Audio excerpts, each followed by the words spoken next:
आदरणीय दर्शकबिन नमस्कार। हम प्रियंका जानकी टेलीविजन से अखन हम सब महावीर युवा कमिटी में उपस्थित छी और दर्शकबिन अपने सबके बता दी कि महावीर युवा कमिटी एक चर्चित युवा कमिटी है जेमें बहुत गोटे के संख्या में युवा सब रहे छथि और ओकरे आई 8 बजे से लके 4 बजे तक चुनाव होके जा रहा है। तो वही में हम सब उपस्थित छी और एठाम के दृश्य अपने सबके देखावे जा रहा है।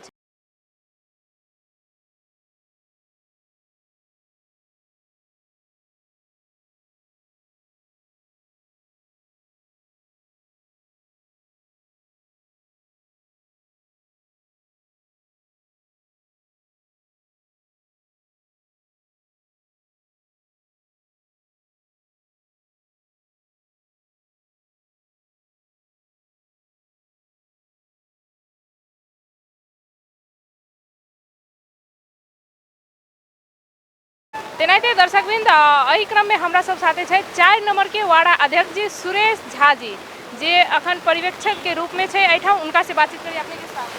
धन्यवाद। अखन केना की चुनाव के माहौल छै? बहुत शांतिपूर्वक बढ़िया से हो रहा है। अखन तक अहाँ के 160 गिर रहा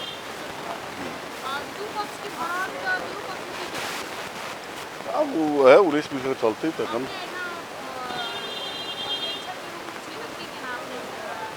हमारा सबके तो जे जीतते से बढ़िया चुनाव नहीं होबक चाहिए और समय से भ जाक चाहिए और समय में नहीं भेले तो दूटा तक प्रतिपक्ष होइ छै। समझौता नहीं भेला कारण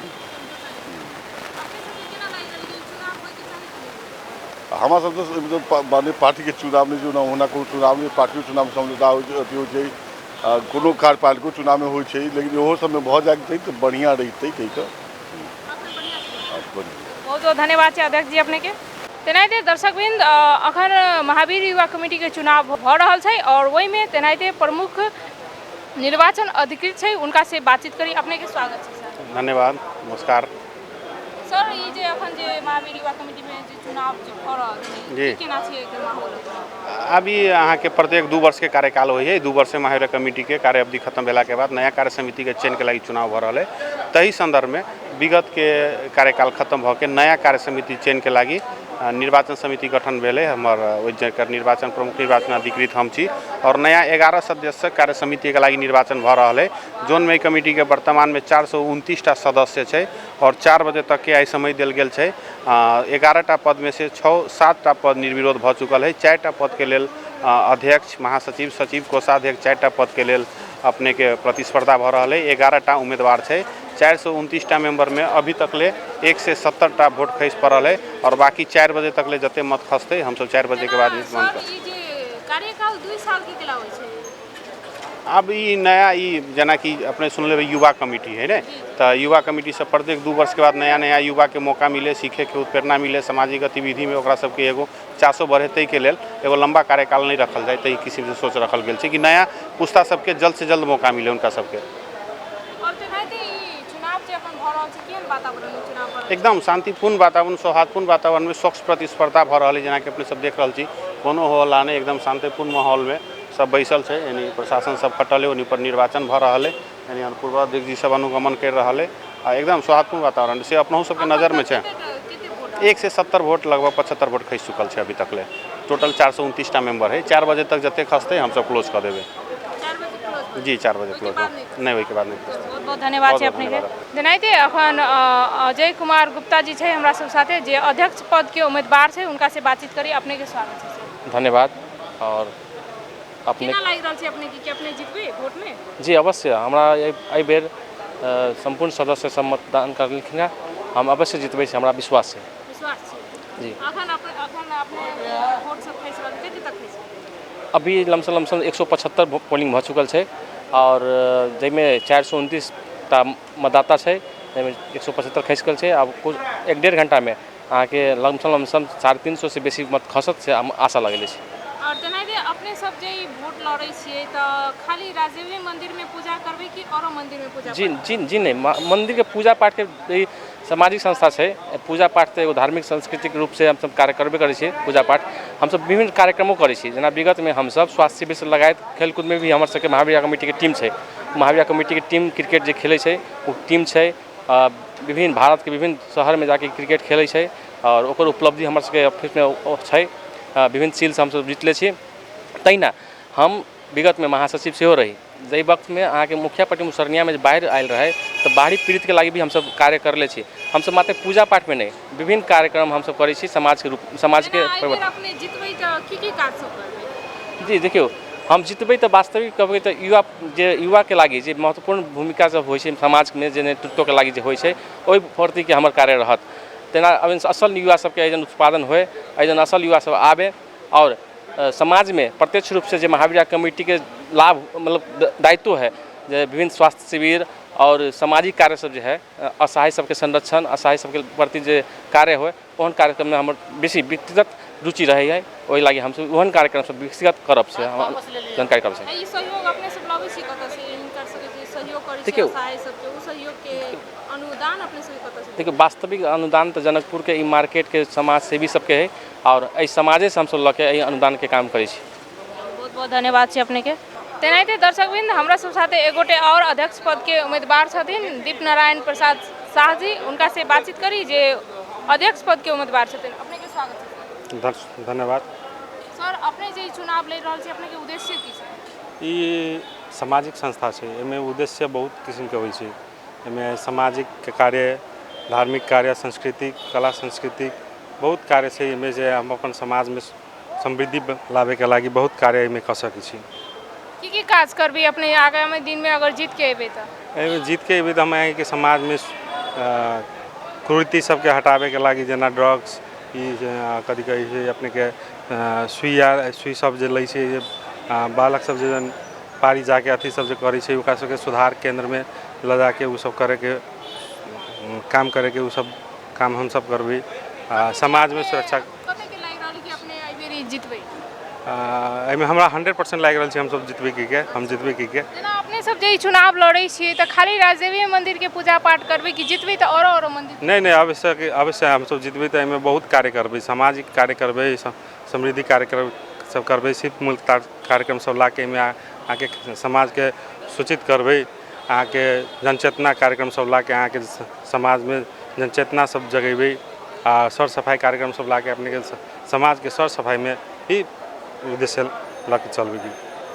युवा कमेटी के जेना युवा कमेटी में अपने सब अध्यक्ष के लेल ले रहल छी त युवा कमेटी के उद्देश्य अपने सब की रखै छी? युवा कमेटी के उद्देश्य ई छै कि अपने के युवा में डिसिप्लिन प्लस अपना कला संस्कृति प्लस वही में अहाँ के अपना समाज में रहे वाला कुरीति सबके हटावे के लेल बहुत काम सब जे रहे छै ओ सब में अपना युवा सबके आगाड़ी बढ़ावे के लेल एहिमे सक्षम बनाई के उद्देश्य रहे छै। चलो बहुत बहुत धन्यवाद छी अपने के। तेनाहिते दर्शकवृन्द हमरा सब साथे छै महावीर युवा कमेटी के संस्थापक अध्यक्ष जी अरुण कुमार शाह जी। उनका से बातचीत करिए। अपने के स्वागत है। धन्यवाद। सबसे पहले सर ये महावीर युवा कमेटी के उद्देश्य की है? महावीर कमेटी के उद्देश्य है कि समाज में जो विकृति है ओकरा हम सब केना करके मिनिमाइज कर सकी, कम से कम जो है से कर सकी और जे इधर उधर कोई कार्य नहीं करते रहे, इधर उधर बुआत रहे ओकरो सबके सामाजिक संस्था में कौन हिसाब से हम सब एगो संगठित करके समाज में उ सब व्यक्ति कौन हिसाब से सहयोग करते वही हिसाब से हम सबसे ओकरा परिचालन करै छी। ये संस्थापन भेल रही 47 साल से पहले पंचायत काल के हिसाब से रहे तो वही टाइम में कोई संगठित होकर नहीं बात करे, कोनो काम नहीं हो। हम सब सिंगल एक बेर हम सब गेल रहे से संकट मोचन स्कूल में जैसे कोनो कार्यक्रम रहे तो हम सब एगो बात रखे के गेल रहे कि हमरा सबके समाज में हिसाब से कोनो कमी कमजोरी ओकरा जैसे हम सब मांग के हिसाब से गेल रहे कि ओकरा पूरा करल जाए। लेकिन अकेले रहते ओकरा सबके उनका सबके जैसे हमरा सबके बात समझ में नहीं आयल, करे के लिए नहीं चाहलखिन। तो हम सब एगो संगठन होके कोनो चीज़ के काम करी तो सब कोई सुनते कह के हम सब वहाँ से बैक होके महावीर चौक पे रही और यहाँ के जितने युवा सब रही सब बैठ के हम सब 2047 साल में महावीर कमेटी के गठन कैली ताकि कोई भी अच्छा काम के लेल होए, विकास कार्य के लेल होए, चाहे सामाजिक कार्य के लेल होए तो हम सब संगठन के रूप में जब तो लोग सुनते कह के और समाज में कौन हिसाब से हम सब काम करी वही हिसाब से हम सब संगठन के स्थापना कैली।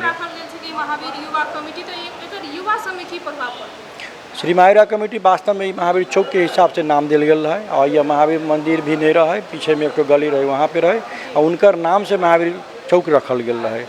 तो एगो फ्रंट में एगो महावीर मंदिर हो कह के हम सब जैसे यहाँ ठीक चौक पे श्री महावीर मंदिर जे के स्थापना भेल है और युवा सबके अइए के युवा सबके कोन हिसाब से हम सब एगो संगठन क के अइए जेना ब्लड डोनेशन कार्यक्रम रहे पहले हमर सबके एम्बुलेंस चलैत रहे, क्रिकेट टीम चलैत रहले है, कान के शिविर लगैत रहे, साप्ताहिक कार्यक्रम होइ चले।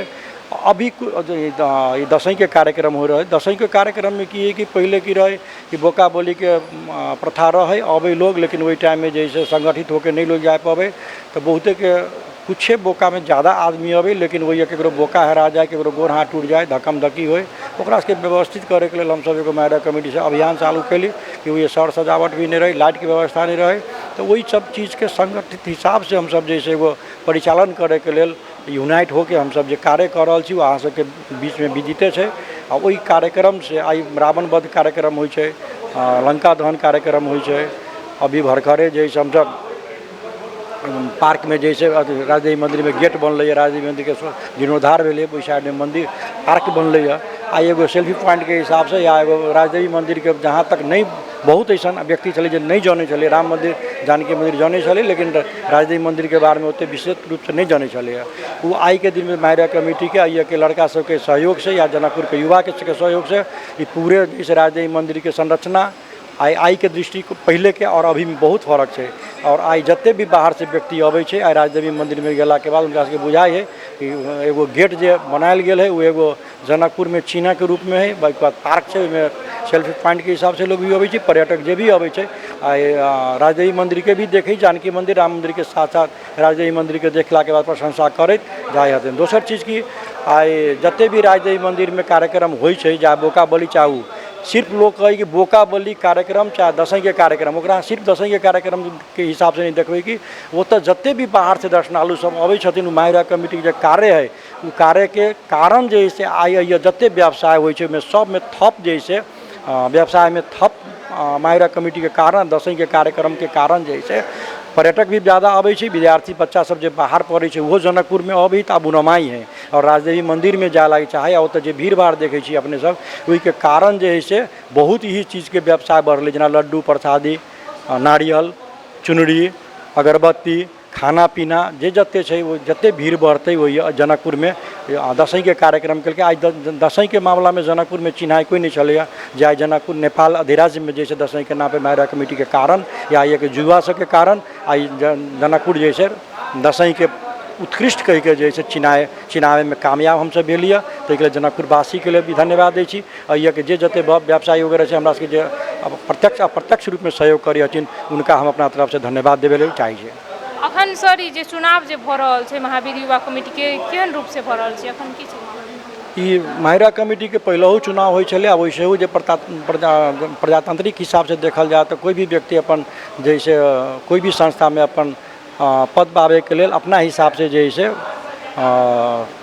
चुनाव हिसाब से जाला के चाहे। चुनाव में की हुई कि आप जाना 429 मेंबर है हमरा सबके, 429 मेंबर में से अगर हम सब सीधे सीधे केकरो अगर अध्यक्ष या कोनो चीज बना देवे तो ये एगो डिक्टेटरशिप जैसन बुझाते। दोसर बात जैसे कोई भी व्यक्ति बने लागे चाहे है ओकरा आइए के मेंबर चाहे है लेकिन वो नहीं बन पावे थे, तो ये चुनाव के प्रक्रिया दिल जाए जे भी व्यक्ति में स्वतंत्र रूप से लड़े ला चाहे यहाँ के स्वागत है।